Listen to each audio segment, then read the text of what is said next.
How to share your story as a post on Instagram on iOS phone. Hello guys, in today's video I'm gonna show you how to share your story as a post on Instagram on iOS phone.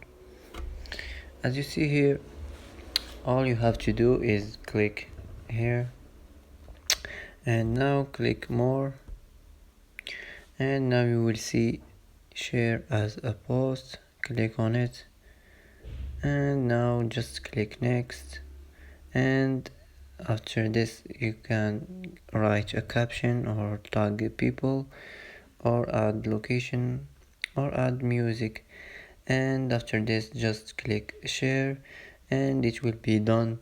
And that's how to share your story as a post, and that's it for today. If you like video, don't forget like and subscribe, and thanks for watching.